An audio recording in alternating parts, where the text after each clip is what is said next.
1920년대 미국에서 판매된 제품 광고인데 우리로 치면 고급 휘발유 광고예요. 하이 옥탄이라고 해서 힘이 좋아지고 부드럽게 나간다라는 그런 휘발유 첨가제 광고죠. 그 당시 이런 제품이 팔리게 된 게 차량에 문제가 좀 있었어요. 지금보다 엔진이나 정제 기술이 떨어지다 보니 노킹이 발생을 해요. 그러니까 노킹은 뭐냐면 여기에서 폭발이 일어나는데 위아래로 왕복 운동을 하면서 자동차가 움직이게 되죠. 근데 폭발이 불규칙해지면은 이렇게 손상이 와요. 이렇게 휘어지거나 아니면 실린더 블럭이 심하면 깨질 수도 있고 엔진에 마치 노크를 하는 것처럼 텅텅거리는 소리가 나죠. 그래서 출력도 안 좋아지고 심하면 엔진이 부서져요. 그래서 이 문제를 해결하기 위해서 나온 게 바로 첨가제예요. 회사 이름은 에틸 가솔린 코퍼레이션이고 이 에틸이라는 이름으로 상표 등록을 받았죠.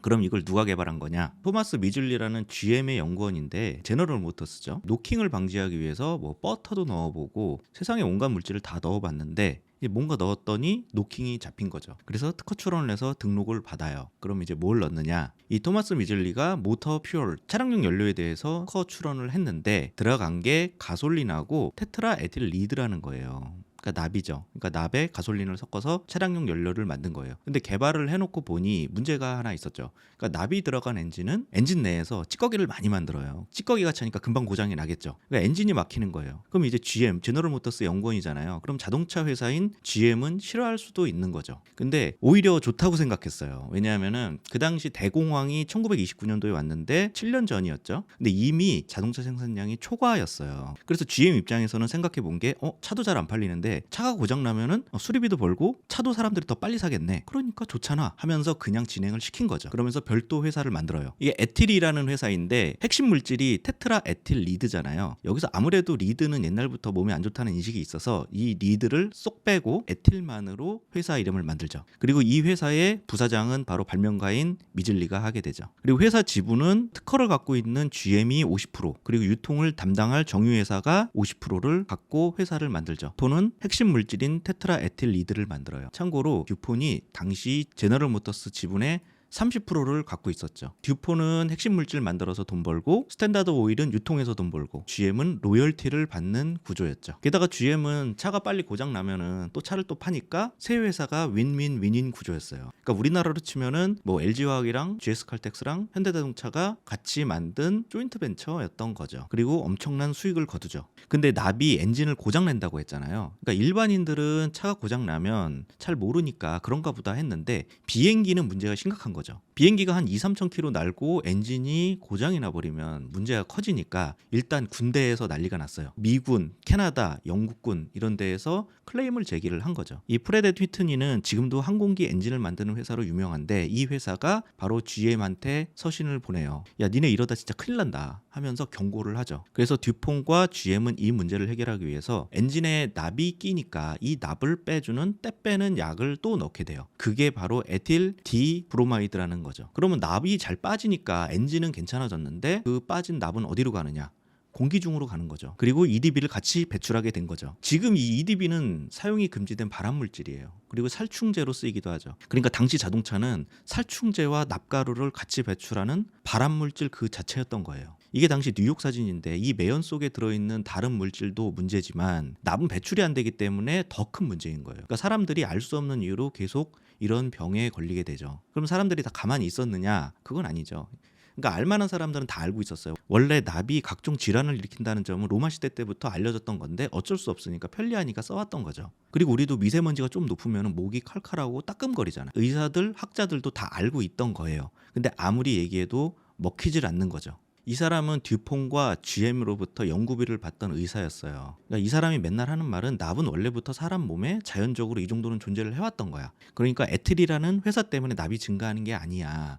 야, 그렇게 물증 없이 심증만으로 기업을 괴롭히면 안 되지 라고 항상 얘기하던 사람이에요. 이 기업에게 유리한 실험만 해요. 예를 들면 이런 우리에다가 뭐 소, 말, 돼지, 양, 토끼 이런 애들을 가둬놓고 여기에 매연을 살포를 하는 거죠. 그리고 이 동물로부터 소변을 채취하는데 이 소변 안에 납을 조사해봤더니 납이 없다는 거죠. 그러니까 이런 실험 결과를 근거로 우리가 뿜어낸 납이 사람 몸에 흡수되지 않는다라는 얘기를 해요. 근데 이건 당연한 거죠. 납은 사람 몸에 들어오면 뼈에 축적이 되기 때문에 소변으로 배출이 되지 않아요. 그러니까 중금속이 위험한 이유는 배출이 되지 않기 때문에 위험한 건데 이걸 오히려 자기에게 유리한 방식으로 사용한 거죠. 이렇게 반대론자들이 증거를 아무리 가져와도 그 논리를 깨면서 더 정확한 증거를 대라, 이런 식으로 얘기를 했던 거고, 그래서 이런 논리는 담배나 살충제, 성면 기업들도 그대로 이용을 해서 우리 때문에 죽었다는 사실을 증명하지 못하면 그때까진 계속 팔겠다라는 논리를 만들어낸 사람이죠. 이 사람도 사상 최악의 의사가 아닐까라는 생각이 들죠.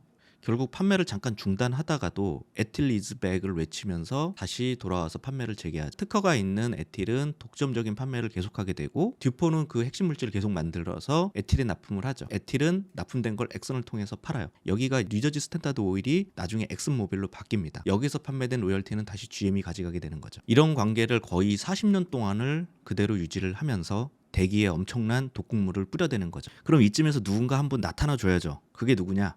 이분이 맨하탄 프로젝트에도 참여를 했는데 전쟁이 끝나고 나서 대학으로 다시 돌아와서 박사학위를 받으러 왔어요. 그때 지도 교수인 분이 박사 논문 주제로 던져준 게 지구의 나이를 한번 구해봐라였죠. 내가 대충 아이디어가 있는데 이거 금방 할 거야 하면서 한번 해봐 라고 던져줬고, 지구의 나이를 밝히기까지 약 8년 정도가 소요가 됩니다. 이분이 공식을 만들었는데 공식에 숫자를 넣어줘야 되잖아요. 그 숫자가 뭐냐면 이 지르콘에 존재하는 납의 양이었어요. 왜냐하면 이 지르콘이라는 거는 처음 만들어질 때 납이란 게 존재하지 않아요. 대신 지르콘에 존재하는 우라늄이 천천히 납으로 바뀌죠. 예를 들면 우리가 냉장고를 하나 샀는데 거기에 우유를 넣어둔 거예요. 그럼 이게 요거트로 천천히 바뀌는데 바뀌는 속도랑 바뀐 요거트의 양을 알면 냉장고를 우리가 며칠 전에 샀는지 알게 되겠죠. 그래서 계획은 완벽했어요. 근데 문제가 있었죠. 이 계획대로라면 냉장고 문을 딱 열었을 때 원래 자연계에 존재할 법한 요거트가 존재해야 되는데 그게 아니었던 거예요. 그러니까 너무 많이 있는 거예요. 말도 안 되는 양이 있는 거죠. 자연적인 방사선 붕괴로 만들어진 납의 양을 구해야 하는데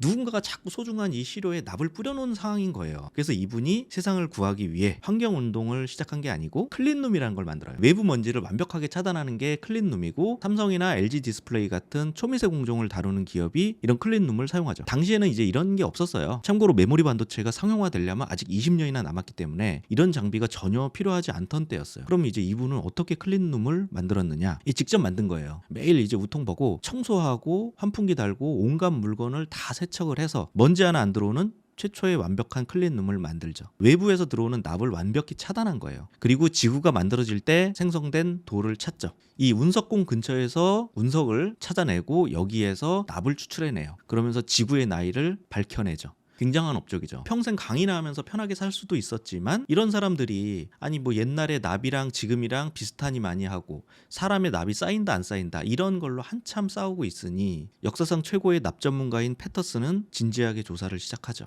그리고 좀 열받았겠죠. 왜냐하면 얘네들 때문에 자기가 이렇게 고생한 거잖아요. 그래서 조사에 착수를 합니다. 이제 온갖 지역에서 세계에서 다 납을 추출해내요. 그린란드의 빙하, 해양 퇴적물에서 또 납을 찾아내고 1600년대 사람 뼈에서 또 납을 찾아내요. 그러면서 이것들을 싹 뒤져서 시간 순서대로 납이 얼마나 증가했는지 정리를 해버리죠. 그리고 산업화 이후로 납이 엄청나게 증가를 했고 1923년 이 에틸사의 제품 판매 이후로 납이 수백 배가 증가했다는 사실을 밝혀내요. 대신 이제 이 사실을 발표하고 나서 상당한 고생을 하셨어요. 왜냐하면 이런 회사들이 가만히 있지 않았죠. 그러니까 이 사람들은 이분을 아예 학계에서 쫓아내서 투명 인간을 만들어 버리려고 했어요. 그래서 연구 계약도 다 해지가 되고 근무하고 있던 칼텍에서도 해임을 하려고 하고, 패터슨을 해임하게 되면은 상당한 양의 기부를 하겠다, 이런 약속을 하면서 압박이 엄청나게 들어왔죠. 결국엔 시간이 좀 오래 걸렸지만 납 휘발유의 단계적 철폐를 이뤄내는데 지대한 공을 하신 분이죠. 물론 바로 판매 금지가 된 건 아니고요. 수십 년간 또 엄청난 로비와 소송이 그 이후에도 계속 이루어졌죠. 그래서 우리도 지금은 이런 무연 휘발유만 팔지만 예전에는 무연과 유연을 같이 팔 때가 있었어요. 연기가 입구 없구의 그 연이 아니고 납 연자를 써서 납이 입구 없구의 차이인 휘발유를 팔았던 거죠. 그리고 이 최악의 발명가인 미즐리가 발명을 하나 더 해요. 그게 뭐냐면은 냉장고용 냉매를 만들게 되죠. 그리고 우린 이걸 바로 프레온가스라고 부르죠. 오존층을 파괴해서 이 피부암과 백내장을 일으키는 놈으로도 유명한데, 더 큰 문제는 이 오존층이 없어지게 되면 육상 생물은 사실 절멸해요. 다 죽어요. 그렇게 또 무시무시한 발명을 또 하나 한 거죠. 그리고 이걸 개발해 놓고 이게 프레온가스가 안전하다는 걸 보여주기 위해서 직접 마시기도 했어요. 그리고 또 이 사람이 나타나서 노 프로블럼을 외쳤죠. 전혀 문제되지 않는다. 그리고 이 프레온가스는 바로 이 듀폰의 브랜드예요. 듀폰이 프레온이라는 이름을 붙인 거죠. 그래서 이 역사상 최악의 발명을 2개나 한 이 미즐리는 말년이 그렇게 좋지는 않았어요. 소아마비를 얻어서 50대 중반에 침대에서 누워 지내야 됐고, 결국에는 몸에 마비가 와서 불편하니까 도르래를 침대에 매달아 놓고 이 도르래를 타고 다니면서 움직였어요. 그러다 어느 날 이 끈에 목이 매달린 채 다음날 발견이 됐어요. 그래서 우리가 뭐 이런 꼭 총이나 칼을 든 사람만 학살자가 되는 건 아니에요. 오히려 돈 때문에 지구 생태계를 아예 아작을 내버릴 수 있는 발명을 할 수도 있는 거죠. 이 정도면 역사상 최악의 발명가라고 할 수 있죠. 다만 이제 우리가 하나 더 기억해야 될 것은 이 사람만으로 꼬리 자르기를 하면 안 된다는 거예요. 이 사람을 고용한 이 기업들도 우리는 잊으면 안 되는 거죠.